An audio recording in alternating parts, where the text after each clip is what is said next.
प्रिय से देखिए यूपीएसआई की क्लास में एक बार फिर से सभी व्यूअर्स का बहुत बहुत स्वागत है। दो महत्वपूर्ण प्रश्न दिए गए हैं। एक क्वेश्चन 2.5 नंबर का, दो क्वेश्चन सीधे सीधे 5 नंबर के हो गए। तो देखेंगे प्रश्न को पढ़ेंगे। सबसे पहले क्या दिया गया, 4 अंकों की सबसे छोटी संख्या ज्ञात कीजिए जिसे 8, 10, 12 और 20 से विभाजित करने पर शेषफल कितना बचता है, 7 बचता है। तो जब भी इस प्रकार का प्रश्न आपको दिया गया है तो सबसे पहले हमें क्या ज्ञात करना है, एलसीएम ज्ञात करना है जिनसे विभाजित किया गया है। तो 8 का, 10 का, 12 का और 20 का एलसीएम, एलसीएम क्या हो जाएगा, देखिए एलसीएम है, मैं ऐसा पे दे रखा, मैं ऐसा पे नहीं है, एलसीएम है। एलसीएम कितना हो गया, 120 हो गया है।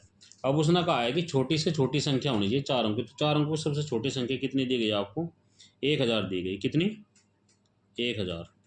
4 अंकों की छोटी छोटी संख्या कितनी होती है, 1000 होती है।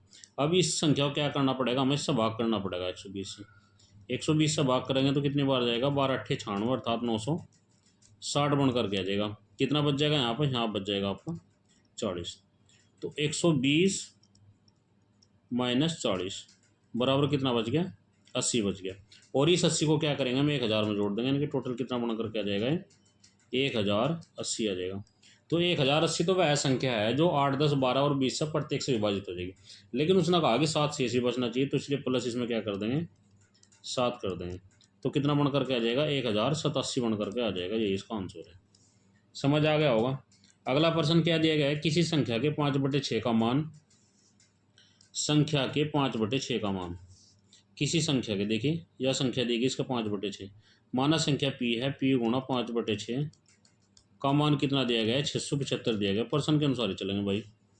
देखिए 5 से इसको काटेंगे, 5 ही कम 5 और 5 या 15 और 5 पंजे 25, 135 आ गया। पी की वैल्यू कितनी निकल करके आ गई आपको, 135 गुणा 6 बराबर 6 पंजे 30, 6 18 और 3 कितने हो गए, 21, और 6 कम 6 और 2 कितना हो गया, 8। कितना हो गया आपका 81, अर्थात 810 बन करके आ गया। अब उसने कहा है कि संख्या का 9 भाग ज्ञात करना। अब इसका यह जो संख्या थी, संख्या कितनी थी, 810 आई थी। 810 का कितना करना है, 9/20 भाग ज्ञात करना है। देखिए 1 0 से 1 0 कट गया है। और जब हम इसे 9 से भाग करेंगे तो 9 से गुणा करेंगे तो 9 कम 9 और 9 अट्ठे 72, 729/2, अर्थात आंसर कितना आ जाएगा आपका इसका, 364.5 इसका आंसर निकल करके आ जाएगा। उम्मीद करते हैं प्रश्न आपकी समझ में आ गया होगा।